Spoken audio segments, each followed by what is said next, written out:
Buenas tardes, soy Nicolás Moraz, periodista y director de este canal. Hoy les acercaré un programa un tanto novedoso, porque iremos al fondo de varios de los asuntos que tratamos habitualmente, que tienen que ver con los cambios políticos, sociales y económicos de los últimos tiempos y la perspectiva a futuro. Pero iremos hasta la raíz del asunto, a través de una exposición magistral que te garantizo que no encontrarás en ningún otro sitio, al menos no en forma de video. Este material vale la pena, 100% garantizado. Lo presentará el abogado Nicolás Martínez Laje, cuyo canal Terapia Liberal te recomiendo enfáticamente. Y no te preocupes que si te quedas hasta el último minuto, tú mismo estarás convencido de suscribirte a Terapia Liberal.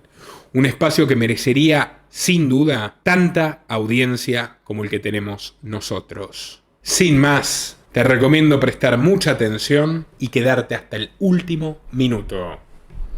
Si la primera mitad del siglo XX fue la era de los ingenieros técnicos, la segunda mitad bien puede ser la era de los ingenieros sociales, y el siglo XXI, supongo, será la era de los controladores mundiales, los científicos sistemas de castas y un mundo feliz. ¿Sabías que existe un movimiento que reúne destruir al capitalismo, implementar un nuevo sistema económico, un gobierno mundial, la eugenesia, el cambio climático, el desarrollo sostenible, la inteligencia artificial, el transhumanismo, el maltusianismo, la vigilancia masiva, las big tech, la renta básica universal, el fin del trabajo, el condicionamiento a través de la educación, el fin de los estados-nación, las smart cities, la abolición de la propiedad privada y el mercado libre, entre otras cosas más? Bueno, ese movimiento es tecnocracia. El término tecnocracia se suele entender como un sistema de gobierno ejercido por científicos y especialistas técnicos. Sin embargo, es mayormente desconocido que existió un movimiento político de considerable importancia entre la década del 20 y del 40 denominado tecnocracia. Y aún más ignorado es que la ideología del movimiento tecnocrático es lo que impulsa iniciativas como la Agenda 21, su sucesora, la Agenda 2030, el Gran Reinicio, el globalismo, la narrativa climática y de desarrollo sostenible, la vigilancia masiva sobre toda la población y la mismísima sopa china. Todo, pero absolutamente todo lo que está pasando desde la década del 70 hasta la actualidad es la tecnocracia tomando el poder mundial. ¿Suena exagerado o imposible? Entonces, los invito a ver y compartir la investigación más importante que he realizado desde el inicio de este ciclo. Hoy vamos a exponer de qué se trata el movimiento tecnocrático, cuáles son sus orígenes, su decadencia en los 40, su renacimiento en la década del 70, sus influencias, sus caras visibles y el modelo que diseñaron y están implementando ante nuestra vista. Este es por lejos el video más importante que podés ver para entender quién es el enemigo, conocer sus tácticas, ideas y así poder desenmascararlo. Antes de empezar, mi profunda gratitud a la obra de Patrick Wood, autor de Technocracy Rising y Technocracy: The Hard Road to the World Order y coautor junto a Anthony Sutton de Trilaterals Over America volumen 1 y 2. La amplia mayoría del trabajo que les voy a presentar se basan en análisis y lectura de la obra de Patrick Wood. Así que mi gran reconocimiento hacia ese autor y los invito a visitar su sitio de internet technocracynews.org. How would you define technocracy? Well, as a replacement economic system, the differentiator was that they wanted to do away with price-based economics altogether, and that means capitalism. They wanted to destroy capitalism. Well, actually, they didn't want to destroy it. They just believed it was already dead. ¿Qué es la tecnocracia? La tecnocracia se diseñó originalmente como un sistema económico sustitutivo del capitalismo y la libre empresa, ideado por destacados ingenieros y científicos en la Universidad de Columbia en 1932. Iba a ser un sistema económico basado en recursos que utilizaba los créditos de energía como medio de intercambio, en lugar de una economía basada en un sistema de precios, con dinero como medio de intercambio tal como usamos hoy en día. La tecnocracia nunca fue diseñada como un sistema político per se, sino que como un sistema económico, el cual puede ser desarrollado bajo cualquier sistema político aunque evidentemente sea preferible un sistema de corte autoritario como ya veremos. Este nuevo sistema económico basado en recursos exige que el 100% de los medios de producción y consumo se coloquen en las manos de los tecnócratas, quienes tomarán todas las decisiones tanto sobre la oferta como sobre la demanda, es decir, sobre los fabricantes y los consumidores. Como publicaron en la Technocrat Magazine en 1938, la tecnocracia es la ciencia de la ingeniería social, la operación científica de todo el mecanismo social para producir y distribuir bienes y servicios a toda la población. Por lo que su visión final es la de una sociedad sin representación política, a quienes ven, a los políticos, ¿no? A quienes ven en la actualidad como males necesarios. Un constructo de ingeniería donde cada aspecto de la sociedad es diseñado y gestionado por un tecnócrata. En resumen, la tecnocracia opera de facto como una dictadura científica. En 2017, Parag Khanna, un destacado Global Shaper del Foro Económico Mundial, lanzó un libro con el expreso título de Technocracy in America, The Rise of the Info State. Apoyado por muchos globalistas prominentes, estableció la agenda radical de cómo se vería una tecnocracia directa en los Estados Unidos.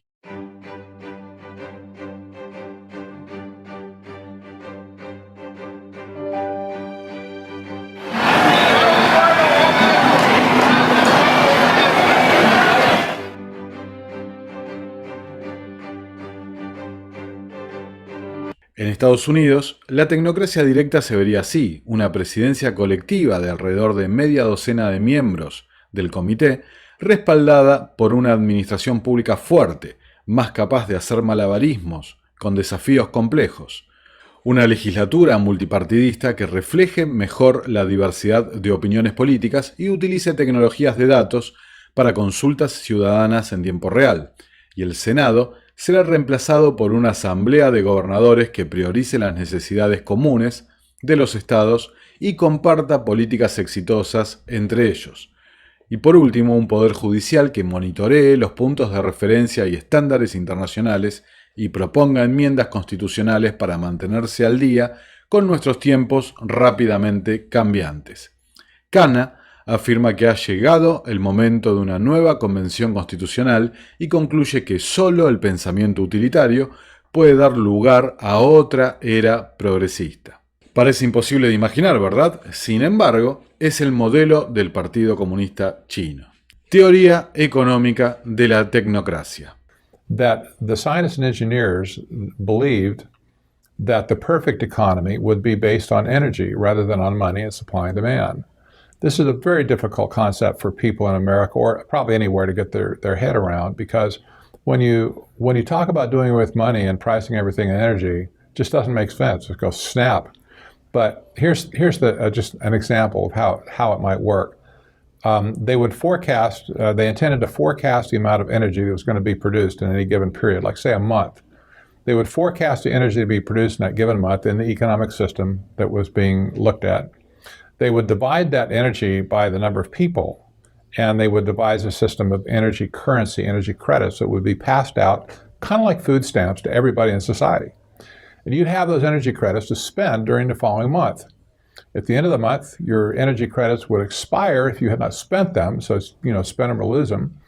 And you'd have to wait for a new allocation for the following month, again based on another forecast of the energy that's going to be produced in that period. Then on the other hand, how would you buy goods and services? Well, you go down to let's say go down to a clothing store to buy a shirt. The technocrats, the science and engineers, believe that they would be able to price that shirt in terms of the energy that it took to make it.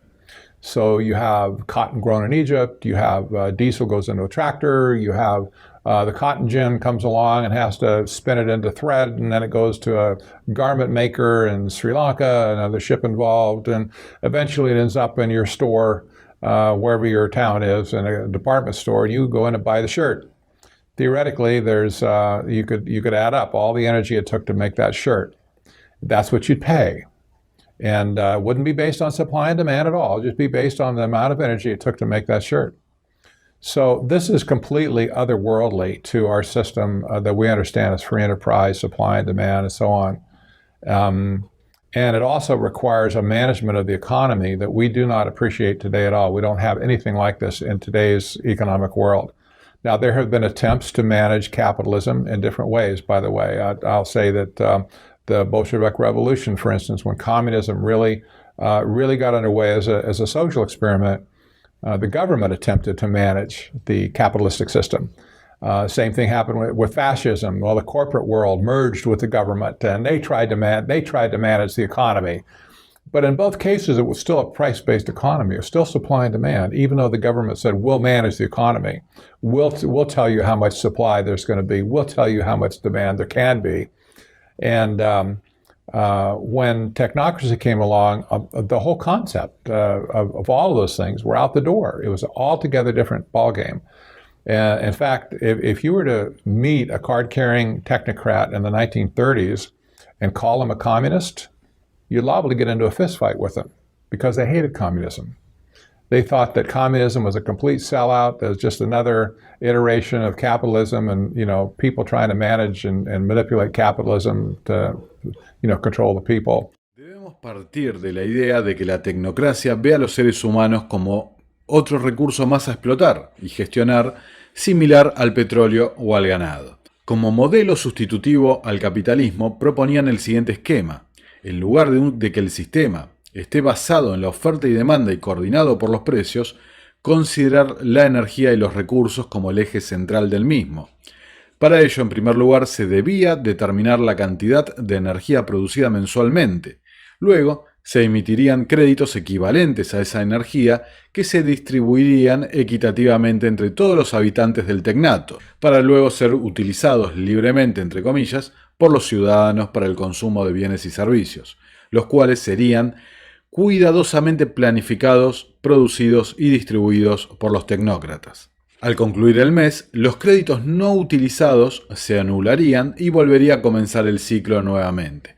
Los tecnócratas creían y creen aún que de esta manera se conseguiría alcanzar una sociedad donde se eliminaría el desperdicio, el desarrollo sería sustentable, igualitario, se eliminaría la pobreza y no haría falta trabajar más de 20 horas a la semana, cito documentos tecnocráticos. Otro de los puntos a los que se referían son los siguientes.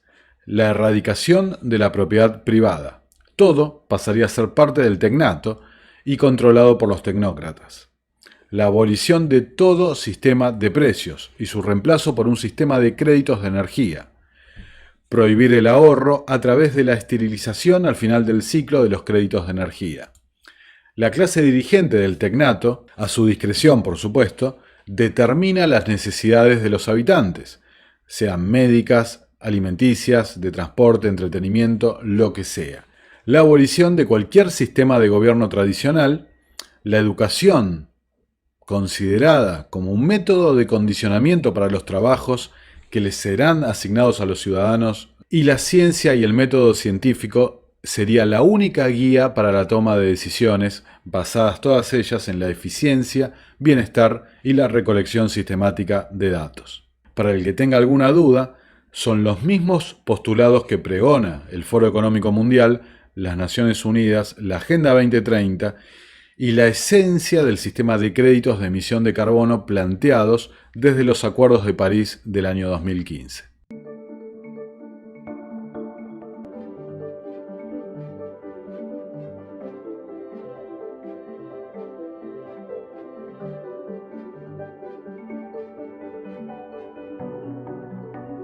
Desarrollo histórico de la tecnocracia.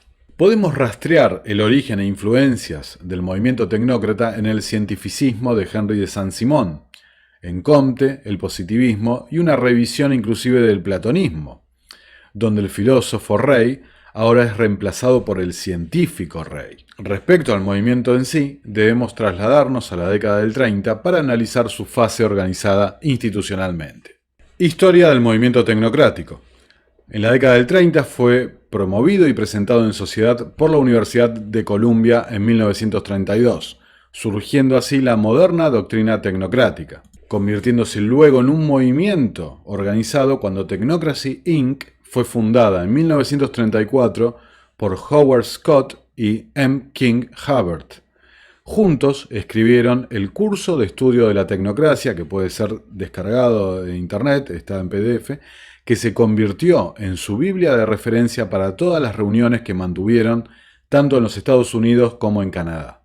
En su apogeo, esta organización llegó a contar con más de 500.000 miembros que aportaban un canon mensual. Como curiosidad, los vecinos de los tecnócratas en el sótano de la Universidad de Columbia eran ni más ni menos que los laboratorios de IBM que estaban experimentando con sus primeros tabuladores. Los 40. El interés público hacia la tecnocracia comenzó a desvanecerse a fines de la década del 30, especialmente luego de que el magnate de los medios, William Hearst, prohibiera a todos sus escritores cubrir historias sobre la tecnocracia por sus cada vez más evidentes lazos con el nazismo. Una rama paralela tuvo una breve vida en la Alemania nazi. Curiosamente, en conjunto, junto a IBM, quedaría en leasing los tabuladores al régimen nazi antes de la Segunda Guerra Mundial. Pero esta rama alemana fue desarmada por el mismísimo Hitler cuando fue vista como una competencia en el escenario político. Sin embargo, los tecnócratas se la rebuscaron para seguir trabajando en el régimen, de una forma silenciosa, y esto está documentado por libros actuales alemanes, donde está documentado que la rama tecnocrática alemana siguió colaborando con el régimen nazi e inclusive una vez concluida la Segunda Guerra Mundial y retornados muchos a Estados Unidos, colaboraron en la determinación de las listas de los científicos que luego serían extraídos, salvados de los juicios de Nuremberg en la denominada Operación Paperclip. Esta asociación con el nazismo llevó en los Estados Unidos al ostracismo total a la tecnocracia, por la mala fama que daba esta asociación. Inclusive, en Canadá fue declarada como una organización subversiva. Ahora, 3 notas de color. El líder del movimiento tecnocrático en Canadá, quien fue juzgado justamente cuando fue declarada una actividad subversiva, se llamaba Joshua Haldeman, que es ni más ni menos que el abuelo del actual Golden Boy de la tecnocracia moderna, el señor Elon Musk, ¿no? Fíjense un dato en común, ¿no? Estos exitosos emprendedores y demás, que se los suele mostrar, contar una narrativa de que eran chicos con problemas de conducta o de aprendizaje, que en un acto de rebeldía y de genialidad formaron todas sus empresas y demás. Toda esta gente, William Gates, Bill Gates, Elon Musk, etc., es gente con una tradición, toda gente con un pedigrí dentro de la élite mundial. Asimismo, se puede rastrear como segunda curiosidad colaboraciones previas a la fundación de Technocracy Inc. con el mismísimo régimen comunista de Lenin, documentado a través de otro afiliado de la organización de nombre John Reed.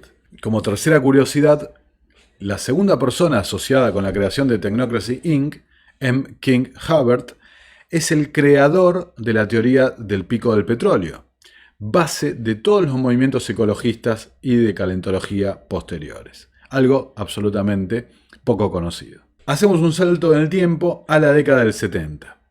En los 70, Zbigniew Brzezinski era un joven profesor de ciencias políticas en la Universidad de Columbia, el mismo lugar donde nació la tecnocracia en 1932. Escribió un libro, Entre dos eras, el rol de Estados Unidos en la era tecnotrónica, que llamó la atención del banquero mundial David Rockefeller.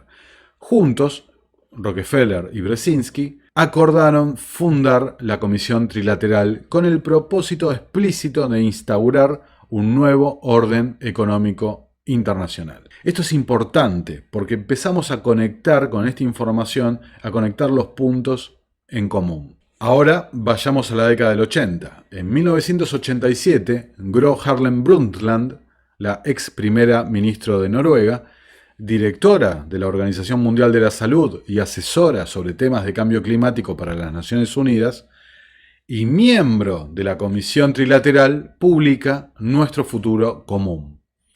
Este libro popularizó el término desarrollo sostenible para el consumo mundial, el cual sería adoptado por las Naciones Unidas en la primera cumbre de la Tierra de Río de Janeiro en 1992, lo que daría nacimiento a la Agenda 21. Es decir, que el término desarrollo sostenible está popularizado por una miembro de la Comisión Trilateral cofundada por un influyente tecnócrata.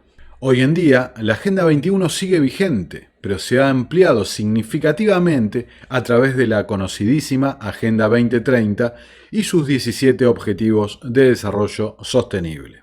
El informe Brundtland dice: está en manos de la humanidad hacer que el desarrollo sea sostenible para asegurar que satisfaga las necesidades del presente sin comprometer la capacidad de las futuras generaciones para satisfacer las propias. También, en reiteradas partes del informe, se señala la necesidad, en plan absolutamente malthusiano, de modificar el genoma humano y controlar la natalidad de la población a través de promover las políticas de interrupción del embarazo.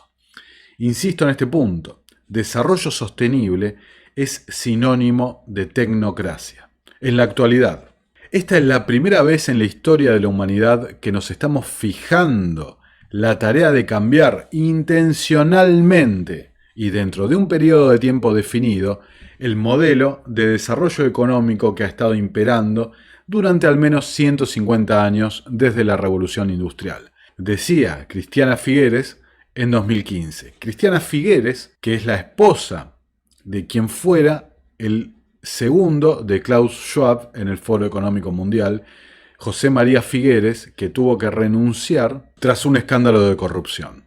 Todo esto que les estoy leyendo es lo que estamos viviendo desde marzo del 2020. El camino a la tecnocracia. Al igual que hoy, los primeros tecnócratas estaban obsesionados con la transferencia de bienes a una región específica del mundo a la que llamaban tecnato. El tecnato básicamente es el territorio que se regiría exclusivamente por el sistema tecnocrático.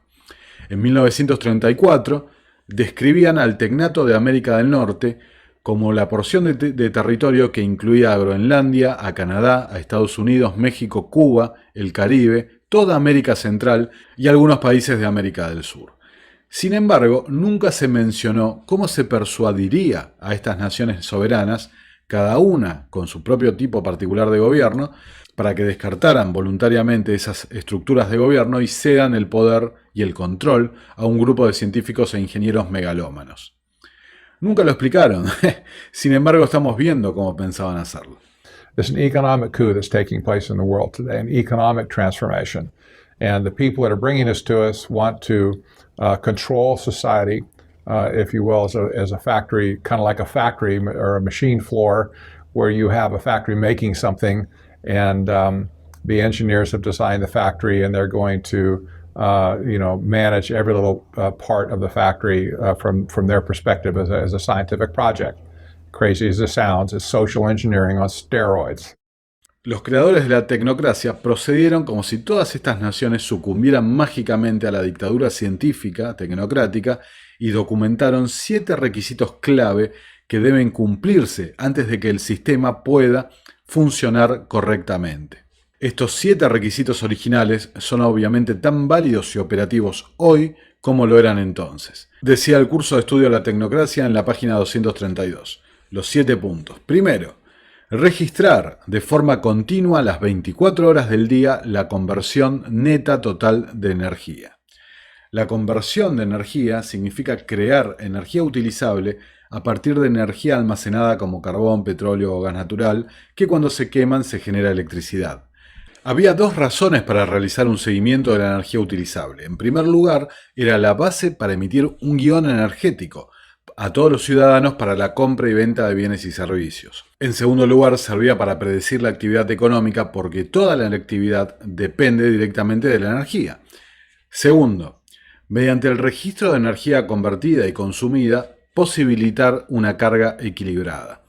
Una vez que se cuantificó la energía disponible, se asignó a los consumidores y fabricantes para limitar la producción y el consumo, los tecnócratas tendrían el control de ambos extremos, para que todo se gestione según sus fórmulas científicas. La moderna red inteligente, con sus omnipresentes medidores inteligentes habilitados para Wi-Fi en hogares y negocios, es el cumplimiento exacto de todos los requisitos. La Smart Grid, así es como se llama, fue una iniciativa global que pretendía cubrir el mundo entero con esta nueva tecnología de control de energía. Una red eléctrica inteligente que determinara cuándo debía apagarse, cuándo debía bajar la potencia para que no se malgastaran los recursos. Tercero, proporcionar un inventario continuo de toda la producción y el consumo. Los tecnócratas estaban obsesionados con agregar cantidades de inventario en el sistema económico de principio a fin. El inventario se almacenaría en las instalaciones de producción hasta que estuviera listo para ser entregado a los consumidores y productores. Solo el consumo real de los usuarios finales reduciría ese inventario. Vemos que este concepto se usa ampliamente en la actualidad en las corporaciones modernas y se denomina Supply Chain Management, donde su objetivo es minimizar el inventario almacenado para así eliminar las ineficiencias y hacer que la fabricación y el consumo llegue justo a tiempo. Cuarto, proporcionar un registro específico de todos los bienes y servicios, dónde se producen y dónde se utilizan. Este nivel granular de seguimiento de datos profundiza en artículos específicos y asignaría un número de serie rastreable a cada artículo fabricado, enviado y finalmente consumido por individuos u otros procesos de fabricación. Este seguimiento detallado de artículos es un valor fundamental de la teoría y práctica de la moderna gestión de la cadena de suministro. El mayor facilitador de la tecnocracia es Internet de las cosas, donde todos los dispositivos conectados lo están a la red a través de la última tecnología de 5G. La recopilación de datos de miles de millones de sensores integrados en la Internet de las cosas proporcionará por primera vez en la historia la recopilación de datos en tiempo real.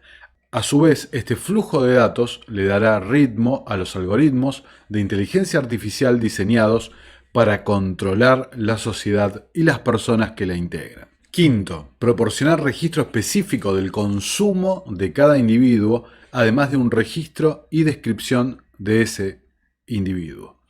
Este requisito es una verificación cruzada del inventario con el consumo real por parte de una persona verificada. Por lo tanto, si algo se compra pero no se consume de inmediato, los tecnócratas podrían tomar medidas para detener tal comportamiento. Debe entenderse que la tecnocracia pretendía eliminar por completo la propiedad privada, los ahorros y la herencia.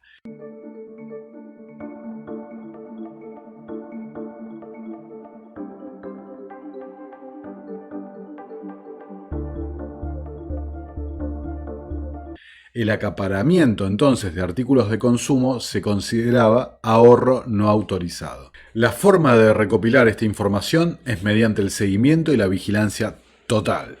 La vigilancia y la recopilación de datos se ven hoy en día en todas partes. Las agencias de inteligencia están creando continuamente bases de datos masivas que recopilan datos en tiempo real de todas las fuentes inimaginables. La vigilancia incluye datos biométricos, es decir, escaneo facial, de ADN, iris y escaneos de voz, comunicaciones, ¿no? Correos electrónicos, llamadas telefónicas, mensajería instantánea, transacciones financieras, rastreo de ubicación, redes sociales, datos de salud, etcétera, etcétera, etcétera. Sexto, permitir al ciudadano la más amplia libertad de elección para consumir su parte individual de la riqueza física continental. Debemos entender este requisito desde la perspectiva de un tecnócrata. Primero, no habría una amplia selección de bienes y servicios, porque no habría competencia. Los tecnócratas diseñarían y fabricarían productos a su entera y absoluta discreción. Los tecnócratas ven en gran medida a los humanos como ganado, ¿no? Como un lote de alimento que existe solamente para ser cuidado, alimentado, con una dieta controlada desde el nacimiento hasta la muerte. Debe ser cuidado, protegido del clima, tratado médicamente para una máxima eficiencia, etcétera y etcétera. Séptimo, distribuir bienes y servicios a todos los miembros de la población. La clave de este último requisito es que los tecnócratas exigieron que todas y cada una de las personas que vivieran en el tecnato se vieran obligadas a participar. Como hoy, no se permitirían valores disidentes a los tecnocráticos. Según el curso de estudio de la tecnocracia, los resultados, o como ellos lo llaman, los productos finales, serían un alto nivel de vida físico, un alto nivel de salud pública, un mínimo de trabajo innecesario, un mínimo de desperdicio o de recursos no reemplazables y un sistema educativo para capacitar a toda la generación más joven de manera indiscriminada en lo que respecta a todas las consideraciones que no sean la capacidad inherente, es decir, un sistema continental de condicionamiento humano. No es sorprendente que estos resultados se superpongan perfectamente con los Objetivos de Desarrollo Sostenible de las Naciones Unidas de la Conferencia de la Agenda 2030, que eran el objetivo número 1, acabar con la pobreza, el 3, buena salud y bienestar, el 8, trabajo decente y crecimiento económico, el 12, producción y consumo responsable, y el número 4, educación de calidad. En resumen, los 7 requisitos anteriores se están implementando en todo el mundo gracias al empuje de estas organizaciones globalistas. Brzezinski, Rockefeller y la élite global. You have served on the board of the Council on Foreign Relations. You helped start the Trilateral Commission, and you've been to the Bilderberger groups. Well, yes, I haven't gone to those for years, so that's partial redemption, I suppose. But otherwise, yes. But what is belonging to all those groups? We talked about the Trilateral Commission when you were here in 1989. But what about the association with that? Are people too close in this world? People in business too close to the governments? Well, you know, there is such a thing as insidious influence. And the question is, how does it operate? Does it involve bribery? And does it involve some sort of psychological domination of individuals? I don't believe in this notion of some sort of secret societies controlling people. But of course, in any political system, there are sort of over the table and under the table arrangements. As far as the organizations that you have mentioned, they're all on top of the table organizations. We know what they are, we know what they do. We probably exaggerate their influence in many cases, but most important of all, they operate overtly. Anybody who wants to know what the Council on Foreign Relations does can very easily find out. And once that person finds out, they'll probably discover that it really doesn't run the world, but often makes very useful recommendations. For example, you know, we're all confronting the problem of Iran. Well, I don't know, maybe this will reinforce the conspiracy theories, but 2 years ago, I co-directed a study on U.S. policy towards Iran for the Council on Foreign Relations. I think still a very good study. I said I co-directed. Who was the other co-chairman? Robert Gates, currently the Secretary of Defense. Now, on the one hand, maybe that reinforces the conspiracy theory, that somehow or other we're pulling the strings from behind the scene. But alternatively, maybe it tells you something, namely that this is an open process. Anyone can get those recommendations, read them, know what they are, can assess them, whether they stand the test of time or not. I think that's all to the good. Zbigniew Brzezinski fue una figura clave para la tecnocracia moderna. Como dijimos, fue abordado tras una reunión del grupo Bilderberg por David Rockefeller, con la propuesta de crear un grupo de lobby con características de sociedad secreta, la Comisión Trilateral. Escribía Brzezinski en su famoso libro Entre dos eras. Una sociedad así estaría dominada por una élite cuyo derecho al poder político se basaría en conocimientos científicos supuestamente superiores. Sin las restricciones de los valores liberales tradicionales, esta élite no dudaría en lograr sus fines políticos utilizando las últimas técnicas modernas para influir en el comportamiento público y mantener a la sociedad bajo estrecha vigilancia y control. En tales circunstancias, el impulso científico y tecnológico del país no se revertiría, sino que en realidad se alimentaría de la situación que explota. Y agrega, la persistencia de la crisis social, el surgimiento de una personalidad carismática y la explotación de los medios de comunicación para obtener la confianza pública serían los peldaños en la transformación gradual de los Estados Unidos en una sociedad altamente controlada. And it wasn't until Brzezinski came along in 1970 writing his book, Between Two Ages, subtitled America's Role in the Technotronic Era. It wasn't until that book came out that technocracy, if you will, was reborn, reinvigorated. I don't know how you'd call it. But the themes and the patterns in Brzezinski's book very closely mirrored early technocracy. And I don't think it was a mistake that he was at Columbia University at that time. Not that he was indoctrinated by old scientists or something directly, but radical ideas tend to be discussed for a long period of time.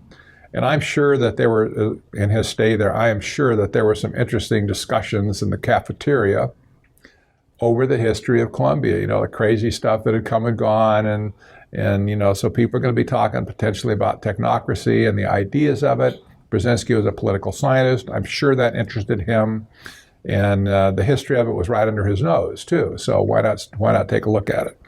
So I think a lot of those ideas were picked up by Brzezinski, and now discovering technocracy 40 years later and looking backwards to see how they've implemented it, this is exactly what's been in their mind to do from day one when they originally called it, when the Trilateral Commission called it their new international economic order. We didn't understand what that meant at first. But that was it. This is it. Technocracy. Brzezinski logró llamar la atención de la élite financiera global, como dijimos antes. Una élite que, como bien documentó Anthony Sutton, financió el experimento comunista y nazi. Los tentáculos del imperio Rockefeller, y aún más oculto, el Rothschild, se encuentran detrás de todos los grupos de presión globalistas. El grupo Bilderberg, la Trilateral, el CFR, las Naciones Unidas y plataformas desde donde promover su mensaje como el Foro Económico Mundial.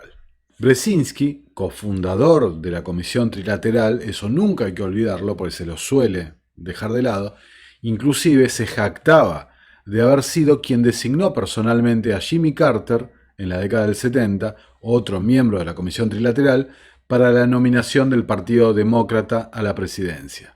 La Comisión Trilateral prácticamente ha controlado el poder ejecutivo de los Estados Unidos desde esta década.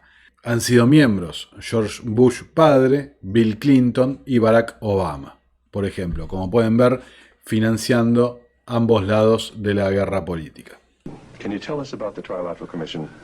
The Trilateral Commission is a private organization founded by David Rockefeller in 1973. It was essentially financed by Rockefeller and some of the foundations, Kettering Foundation, Danforth Foundation, Ford Foundation.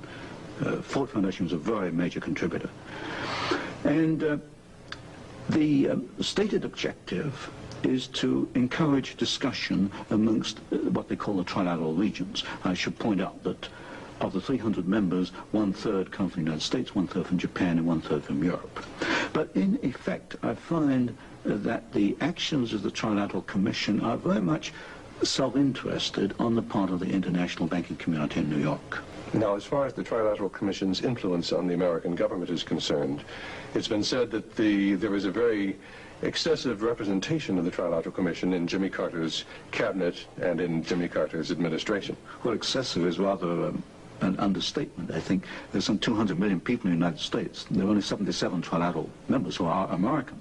Out of that 77, I counted no fewer than 18 trilateralists. That's about 1/3 of the American trilateral contingent turns up in the Carter administration. Mr. Carter himself was a trilateral, Mr. Mondale, Mr. Brown, Mr. Vance, Mr. Blumenthal, Mr. Brown, Secretary of Defense. In other words, they occupy all the senior cabinet and sub-cabinet posts. In fact, there's some key committees, intelligence and defense committees, which are only comprised of trilaterals. So here you've got 77 Americans selected by one man, David Rockefeller, who's chairman of Chase Manhattan Bank. And we find that they turn up in the key controlling positions in Washington under the Carter administration. Now, what's the relationship between the Trilateral Commission and the Council on Foreign Relations? Well, of course, the Council on Foreign Relations is a much older organization founded in 1920. I did a study in which I compared trilaterals with or without membership in the CFR, Council on Foreign Relations. I find there's something over 50% overlap. Brzezinski, al igual que un Kissinger, ha sido un factor decisivo e influyente en la política exterior e interior de los Estados Unidos los últimos 50 años. Es importante siempre tener en presente estos tres elementos. La élite financiera tiene en claro que la riqueza no está dada por el dinero. El dinero simplemente es una ilusión, es un medio de intercambio, sino que la riqueza está dada por los recursos. Y la tecnocracia justamente plantea un sistema económico basado en esos recursos, por lo que la transferencia de ellos se convierte en la prioridad absoluta a la hora de acelerar la agenda. I expect they have a different view of wealth than you and I would. From my perspective, if I had $100,000 in the bank, well, it'd be great. I say, well, I've got some padding, I've got some savings, whatever, and if I get in trouble, I can pull myself through. If I had a few million in the bank, it'd be even better. But money is not a store of, as people call it a store of value, but there is no value in money, you realize. Money can be declared obsolete tomorrow in a heartbeat. Your $1 million is just smoke. It can be burned up in an incinerator in about 5 minutes, and where's your money then? The real value of wealth historically has been in resources of the earth. Everything comes from the earth. All the gold, all the oil, all the agricultural products, everything that we make has stuff that's taken out of the earth. The lumber that we use to build homes and fuel, fires and stuff and so on around the world. Wood is still the most important fuel for burning, for people to stay warm. And value and wealth is really rooted in the planet, in the earth. And my guess is these people understand this principle pretty well. So it's not just about making money as we used to think, as Sutton and I thought back in the 70s and 80s. It's not just about making money, although they're making money and they're accumulating things along the way. They're certainly a big notch above where we stand. But in the end of it, if wealth is determined on control over resources, then the end game must be to control resources. Not necessarily just have the money, just take away the money and say who actually has their hand on the resources of the world. All around the world today, the United Nations and governments are gobbling up land at a breakneck speed. That's true in the United States. It's true with United Nations heritage designations that are being applied to tracts of land all over the world. The Bureau of Land Management is still gobbling up land like there's no tomorrow. The Nature Conservancy is gobbling up land and selling it to the BLM for a profit. You've got the Park Service, setting land aside essentially under government control, closing off the gates so nobody can get into it, whatever. And people think, well, that's just for the save the environment. That's nonsense. It's to save the resources to take the resources offline, to make the resources scarce, so that when the oligarchy, if you will, sets up that global trust one day, the resources of the world are going to be placed in that global trust for the common good. You're kind of back to Holons again in a way. You can't be trusted with private property because you would do selfish things. Well, you might cut down all the trees on your property or whatever. You might dig a water well that consumes too much water out of planet Earth, whatever. You can't be trusted with resources, but they can. So in the end of it, if you can picture the technocracy world of the future, energy will be controlled so that people must do what they have energy available to do. The resources of the world where everything is drawn out of will be licensed to people like you and I through a permit process where we might be able to scratch out a living on a corner of land somewhere as a farmer. We might be a miner, we might be an oil driller, whatever, and we may or may not get licenses to do anything. This is essentially like the feudal system in the Dark Ages where the land barons owned everything and you had to squat on a piece of ground. If the guy liked you, he'd let you stay and farm out, maybe raise some hogs or something, and you give him 80% of what you made and you get the balance to keep your family alive if you could. This control over resources is clearly where everything is moving today. This is what sustainable development is all about. Twisting the resources out of the hands of the people and putting it into the hands of the elite. That's the scam in the simplest terms that I can describe. Getting the resources away from you and me and putting it into the hands of a global trust organization. They never say who the trustees are going to be. History tells us exactly who it's going to be. It's going to be the people that set up the system. In other words, whoever implements technocracy is going to be the ones worthy to be the trustees of all the resources of the world. Como Brzezinski indica, el comunismo y el socialismo eran peldaños necesarios para llegar al final del juego, pero no eran el final del juego en sí mismos. La etapa final iba a ser la era tecnotrónica, a la que se refería Brzezinski en su libro, y la era tecnotrónica es ni más ni menos que la vieja tecnocracia. Entonces, tecnocracia no es comunismo, no es fascismo, es una variante colectivista, una variante socialista con sus propias características. No separar estas cuestiones es lo que nos lleva a no comprender el cuadro general. El árbol nos está tapando el bosque. Los experimentos. Europa, el primer continente tecnócrata. Como escribía Jane Menot, supongamos que en un mundo en el que el afán de lucro se vuelve cada vez más primordial, las autoridades políticas, como ya es parcialmente cierto, no mantuvieran una estrecha vigilancia sobre las actividades de los tecnólogos. Al final, el efecto sería una evolución apenas perceptible hacia un régimen que sería democrático solo en la superficie. Los representantes electos se verían privados de la sustancia de su poder. El principio democrático no sería entonces más que el frente, la fachada, detrás del cual los verdaderos líderes del país justificarían o disfrazarían su dominación. Pero sin embargo, desde la década del 60 a la actualidad, Europa ha ido transformándose en una tecnocracia en toda regla, controlada por los tecnócratas de la Unión Europea, es decir, burócratas no electos, que ejercen, de hecho, soberanía sobre millones de ciudadanos, tanto en temas económicos, monetarios, fiscales como políticos. Inclusive, países como Italia o Grecia cuentan con gobiernos abiertamente reconocidos como tecnócratas hace ya varias décadas. Habiéndose atrincherado en una estructura de poder inamovible, estos tecnócratas ahora están acabando con la democracia, la libre empresa y el capitalismo para implementar el sistema económico de la tecnocracia, conocido como el Sistema de Desarrollo Sostenible o Economía Verde,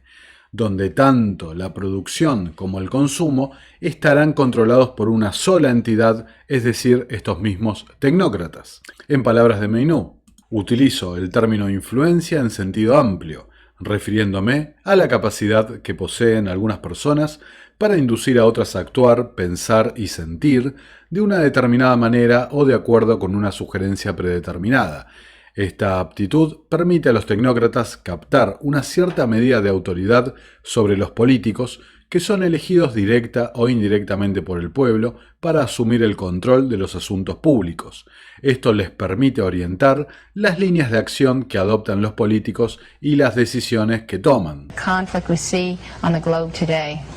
Well, it's, as I mentioned before, basically it is using the Hegelian dialectic.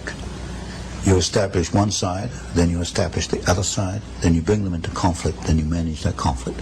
So you establish Soviet Union, you establish Hitler, you bring them into conflict, World War II. By managing the conflict, you can control the next decade or so. And as I mentioned, we built up the Soviet Union. We're building up their China today, communist China. We're even going to send them military technology. So by 1990, 2000, we've established the two sides. We bring them into conflict. Now tell me, why does Reagan go along with these agreements with Red China, which he just did, to supply this technology? He's not a member of the order. Why does he respond to its stimuli? Because you've got a group within the administration who are members, who are connected with the order. When you get a group of quite capable men working together, they can wear down opposition, they can erode opposition, because they're all kind of marching in step. If you get 3 men marching in step, they can do more than 20 men marching to their own step. China, el modelo tecnocrático. Rockefeller y la Comisión Trilateral asesoró y facilitó a Deng Xiaoping para que China saliera de su sistema maoísta y entrara al escenario mundial. Tanto es así que el banco de Rockefeller, el Chase, se convirtió en la primera sucursal del National Bank of China en los Estados Unidos. La Comisión Trilateral, asimismo, orquestó una transferencia masiva de tecnología a China para construir su infraestructura inexistente. El profesor Anthony Sutton y Patrick Wood, coautores de Trilaterals Over Washington, volúmenes 1 y 2, documentaron a fondo esta cuestión. Los trilaterales proponen construir la China comunista. La política trilateralista es clara. Occidente debe ayudar a la construcción de la China comunista. Otorgar a China condiciones favorables en las relaciones económicas definitivamente redunda en el interés político de Occidente. Y agregó, parece que existen suficientes formas para ayudar a China en maneras aceptables con tecnología civil avanzada. Se ha señalado ampliamente que el cofundador de la Comisión Trilateral, Zbigniew Brzezinski, incorporó inicialmente a China a la corriente principal del comercio mundial. Como dictadura comunista fallida, China representaba una pizarra en blanco de más de 1.200 millones de ciudadanos bajo el control de los tecnócratas. Sin embargo, el liderazgo chino no sabía nada sobre el capitalismo y la libre empresa, y Brzezinski no hizo ningún tipo de esfuerzo por enseñarles al respecto.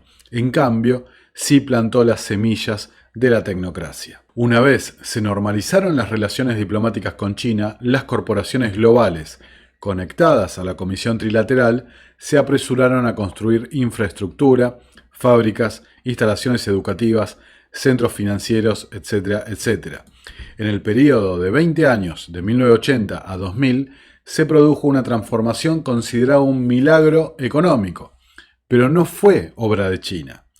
Más bien se puede atribuir plenamente a los maestros de la tecnocracia dentro de las filas de la Comisión Trilateral.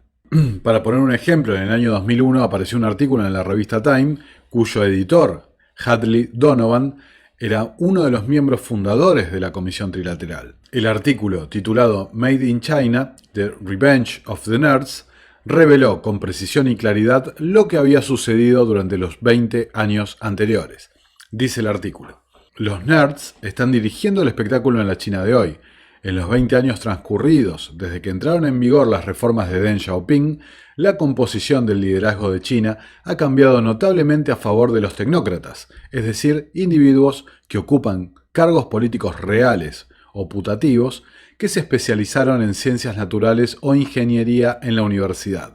No es exagerado describir el régimen actual como una tecnocracia. Después de que la locura maoísta amainó y Deng Xiaoping inauguró la apertura y las reformas que comenzaron a fines de 1978, los intelectuales, científicos y técnicos estuvieron entre los primeros en rehabilitarse, al darse cuenta de que eran la clave de las 4 modernizaciones adoptadas por los reformadores, se hicieron esfuerzos concertados para traer de vuelta a los expertos al redil. Durante la década de 1980 se habló mucho de la tecnocracia como concepto, especialmente en el contexto del llamado neo-autoritarismo, el principio en el corazón del modelo del desarrollo asiático que habían seguido Corea del Sur, Singapur y Taiwán, con aparente éxito. Las creencias y suposiciones básicas de los tecnócratas se establecieron de manera bastante clara. Los problemas sociales y económicos eran similares a los problemas de ingeniería y podían entenderse, abordarse y finalmente resolverse como tales. El cientificismo es la base de la tecnocracia post-Mao y es la ortodoxia contra la que se miden las herejías. Con cientos de millones de cámaras de reconocimiento facial y software de inteligencia artificial para ubicar, identificar y rastrear instantáneamente a quien lo desee, subrayo esto, la China de hoy es una pesadilla de dictadura científica. El sistema de puntuación de crédito social registra a todos los ciudadanos, sus actividades y comportamiento para negar u otorgar privilegios. A las empresas, independientemente del origen nacional o no, también se les asignan puntuaciones de crédito social para controlar su comportamiento. Todas las empresas deben instalar cámaras a las que accederá el gobierno dentro de sus propias oficinas y fábricas. Además, China apoya la ingeniería genética en plantas, animales y seres humanos.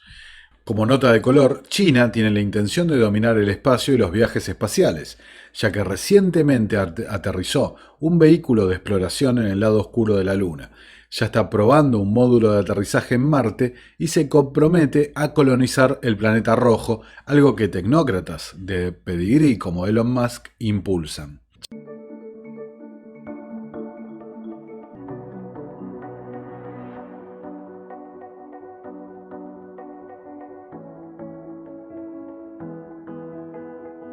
China actualmente lidera en 5G, inteligencia artificial, Internet de las cosas, computación cuántica y tiene la intención de dominar todas las áreas de la ciencia y la tecnología. Además, está exportando agresivamente su tecnología de vigilancia a naciones por todo el mundo en un esfuerzo por establecer su tecnocracia lo más ampliamente posible. China es una tecnocracia en toda regla y es la primera de su tipo en el planeta Tierra, gracias a la hábil manipulación y el apoyo de las élites occidentales como la Comisión Trilateral.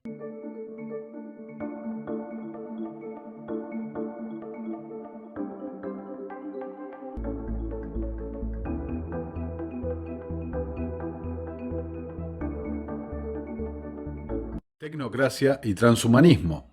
Si la sociedad debe transformarse en tecnocracia, entonces los humanos deben transformarse en transhumanos.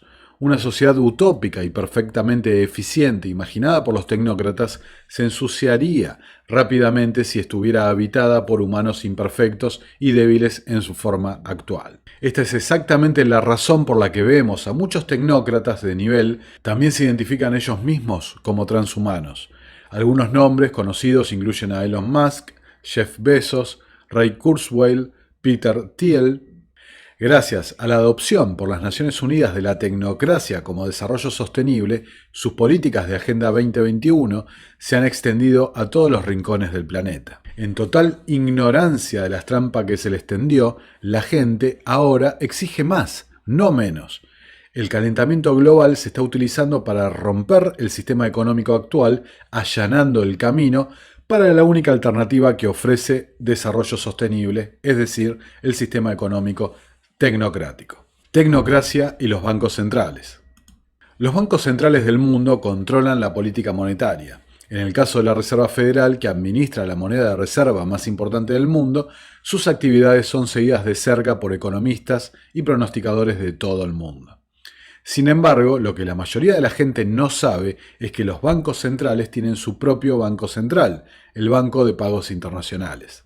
El BIS está ubicado en Basilea, Suiza, y la gran mayoría de sus operaciones y políticas están envueltas en total secreto. Este banco inventa y dirige políticas para todos los demás bancos centrales del mundo, y a la inversa, ningún banco central actúa fuera de la estructura política establecida por el BIS.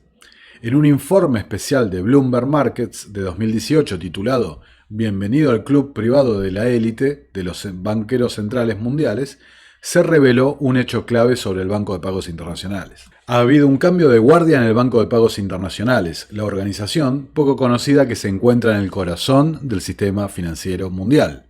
Agustín Carstens, exdirector del Banco Central de México, sucedió a Jaime Caruana como gerente general el 1 de diciembre.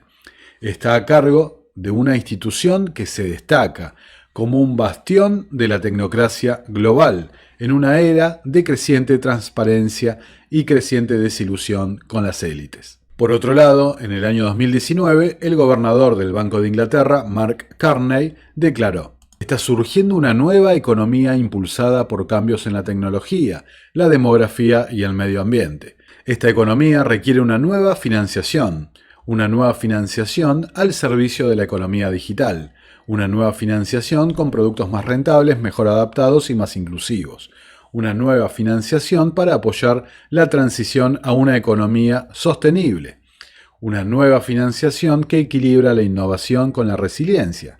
Con su liderazgo en fintech y finanzas verdes, el sector privado del Reino Unido está creando nuevas finanzas, pero sus esfuerzos serán más efectivos con las condiciones adecuadas para innovar y nivelar los campos de juego en los que compiten. En resumen, los bancos centrales del mundo han revelado que son 100% cómplices del sistema económico de las Naciones Unidas, conocido como desarrollo sostenible, y ahora, a partir de ahora para nosotros, conocido como tecnocracia. El Banco de Pagos Internacionales ha sido reconocido por una importante publicación financiera como el bastión de la tecnocracia mundial. Y los bancos centrales individuales se están reinventando, experimentando con las criptomonedas digitales, las CBDC, para completar la transición al nuevo sistema económico.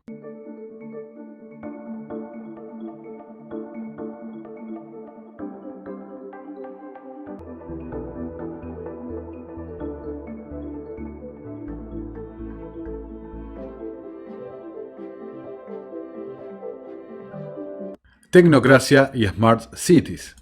El concepto de crecimiento inteligente fue una brillante estrategia de marketing que se introdujo a principios de la década del 90 como una frase alternativa para la Agenda 21. El concepto de Smart Growth ha generado una plétora de derivados como Smart Cities, teléfonos inteligentes, redes inteligentes, hogares inteligentes, calles inteligentes, autos inteligentes, todo inteligente, ¿no? Digamos. Las grandes empresas de tecnología de Silicon Valley se imaginan a sí mismos como planificadores urbanos, pero ese es un nombre inapropiado. Los planificadores urbanos tradicionales buscan construir ciudades funcionales que funcionen para las personas, mientras que los planificadores de Smart Cities construyen ciudades funcionales centradas en controlar a las personas.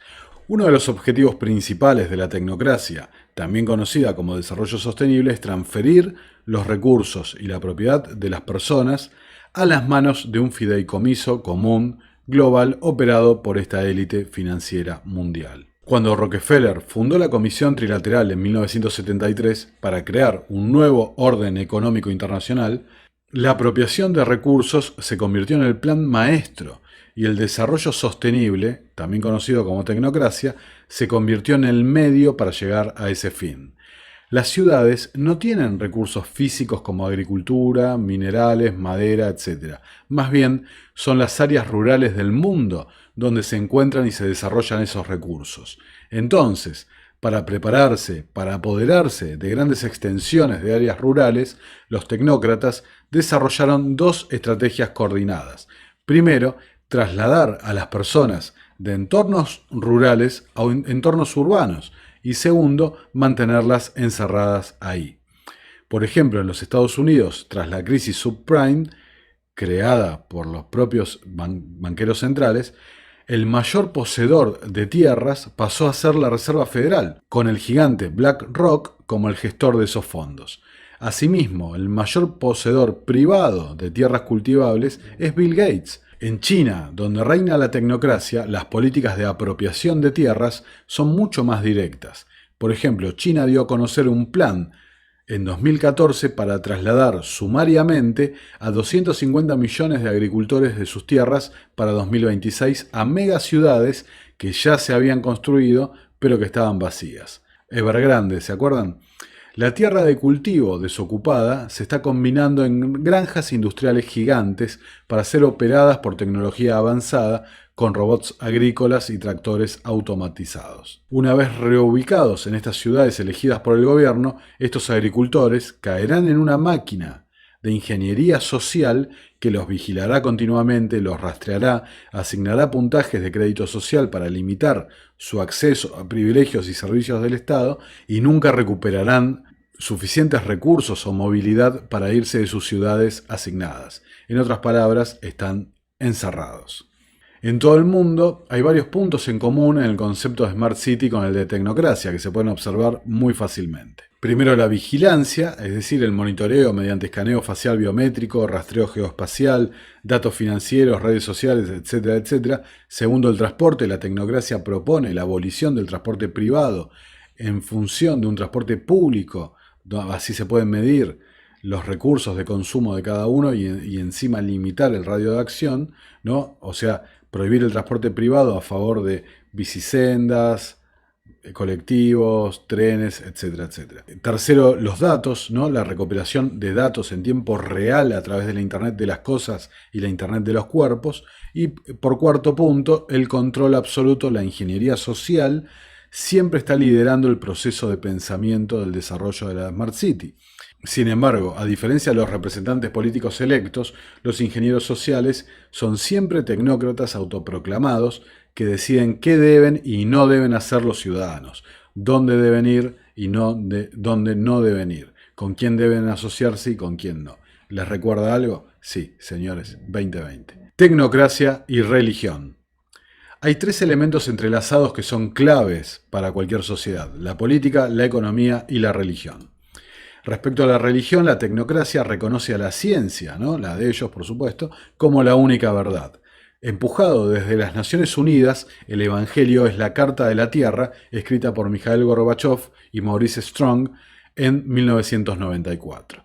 Finalmente, con la llegada del primer Papa ecologista, Bergoglio, en particular con sus encíclicas Laudato Si y Fratelli Tutti. Empezamos aquí a ver la doctrina tecnócrata de desarrollo sostenible como una religión global. No es casualidad que iniciativas como el Consejo para el Capitalismo Inclusivo de la familia Rothschild partan del mismo seno del Vaticano.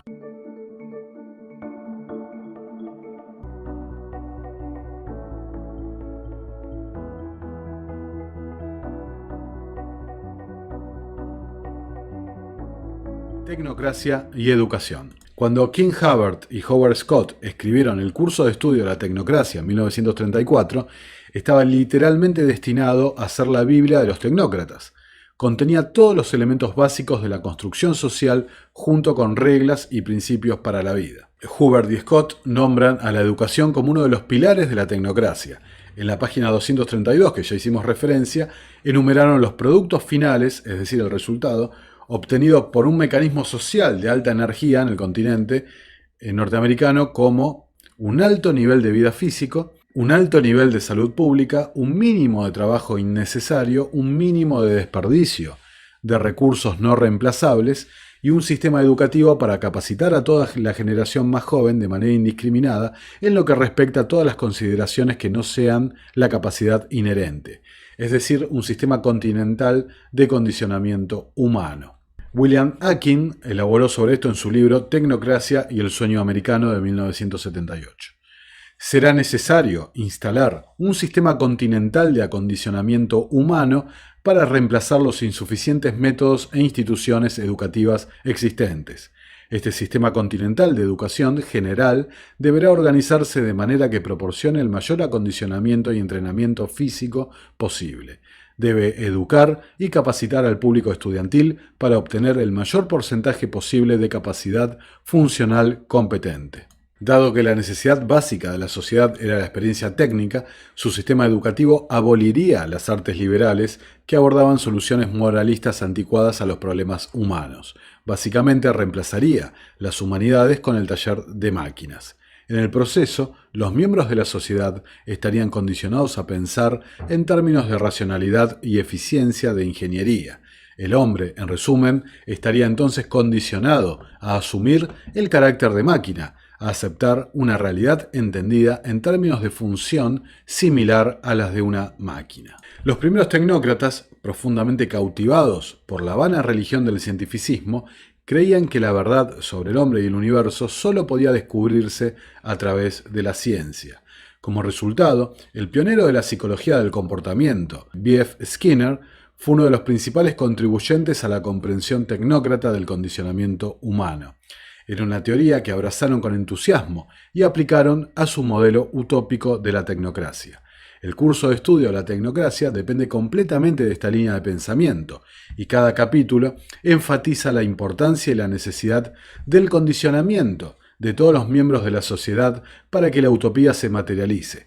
Por supuesto, esto va mucho más allá de la educación, pero el acondicionamiento temprano de los estudiantes jóvenes fue de suma importancia. Ninguna respuesta condicionada a un estímulo dado puede ocurrir a menos que el sujeto haya pasado previamente por la experiencia de condicionamiento que involucra este estímulo y la respuesta correspondiente.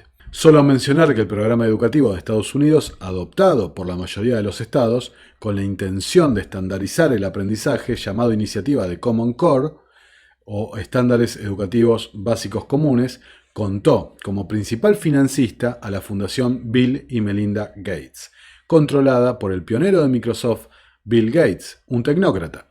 De hecho, durante un periodo de 10 años, Gates proporcionó casi $500 millones a varias organizaciones para desarrollar el plan de estudios de acuerdo con su propia visión personal de la educación. También hay que agregar que los libros que se distribuyen en el Common Core son propiedad registrada de la Fundación Bill y Melinda Gates. Qué curioso. Palabras finales, epílogo. Bueno, a modo de conclusión, para cerrar este video, tenemos por un lado los intelectuales generando este sistema tecnocrático con sus particularidades para reemplazar el capitalismo.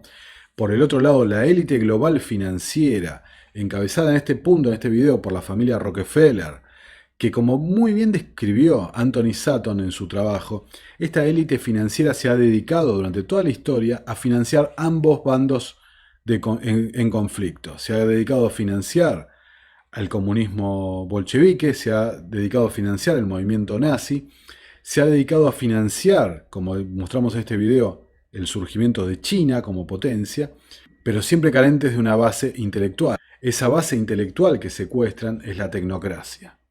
A partir de ahí empiezan a influir en todas estas organizaciones globalistas, sea Naciones Unidas, Comisión Trilateral, Foro de Davos, etcétera, etcétera, para ir armando una narrativa que pueda colar en la opinión pública. Y esa narrativa que vienen empujando desde la década del 80 es la idea de desarrollo sostenible, que en última instancia es toda la religión del cambio climático y demás. Ahora, como hemos mostrado muchas veces en este canal, a partir del Foro Económico Mundial, Klaus Schwab y compañía, ellos vieron una oportunidad con la sopa china. La hicieron ellos, no la hicieron ellos, nunca la vamos a saber, es indistinto. Porque el punto es ese, lo vieron como una oportunidad para acelerar la agenda. Y la agenda es ni más ni menos esta. Esta es la base doctrinaria de la agenda. La base intelectual, el trasfondo intelectual de toda esta agenda, es el movimiento tecnocrático. Un movimiento que pasó al olvido, pasó al ostracismo, y fue resucitado en la década del 70 gracias al trabajo de Brzezinski y el financiamiento de los Rockefeller. Les dejo a ustedes la tarea de hacer el análisis y la autocrítica de cuántas cosas han pasado desde marzo del 2020 para acá que nos llevan directamente al modelo propuesto por la tecnocracia. Es decir, una economía sustentable, basada en la energía, en la producción de la energía, donde los medios de producción están controlados, decididos y autorizados por una élite, mientras que el ciudadano está permanentemente vigilado a través de aplicaciones, a través de crédito social, a través de su conducta, a través de su aceptación de las reglas y las normas, está obligado a ser parte del tecnato, como denominaban ellos. ¿Cuántas cosas han pasado en este 2020 que han empujado la agenda y la vida y han terminado con las libertades en la dirección para imponer este modelo? Este modelo que, como dije en el video, simplemente se trata de hacer una gigantesca transferencia de los recursos de unos a otros. Miles y miles y millones de pymes han cerrado a lo largo del mundo. Han recreado las condiciones de la crisis del 30, donde desarrollaron estas ideas en el papel, las han recreado a través del cierre, como mostramos en el video de Economía de la Escasez, de la interrupción de las cadenas de producción y las cadenas de distribución y de logística. Creo que es más que evidente, y por eso les dejo a ustedes la reflexión, para no seguir estirando este video, que el plan lo están ejecutando y el mapa, la hoja de ruta, la marcó esta gente, los tecnócratas originales de la década del 30. No es marxismo, no es comunismo, no es fascismo, es tecnocracia. Es la tecnocracia de la década del 30, rebautizado, renombrado desarrollo sostenible. Nuestro trabajo depende de tu apoyo. Para que siga siendo posible, realiza tu aporte desde tan solo $3 por mes a través de Patreon, en los enlaces que figuran en la descripción o en el comentario fijado. También podés hacerlo vía Bitcoin o desde la opción Unirte de YouTube. Y si estás en Argentina, elegí el medio de pago de tu preferencia a través de Mercado Pago. Quienes nos apoyen en Patreon a partir de $5 mensuales tendrán acceso a análisis, entrevistas, conferencias y documentales exclusivos. También tenemos opciones para sponsors. Así que publicita con nosotros a través de patreon.com/Nicolás Moraz.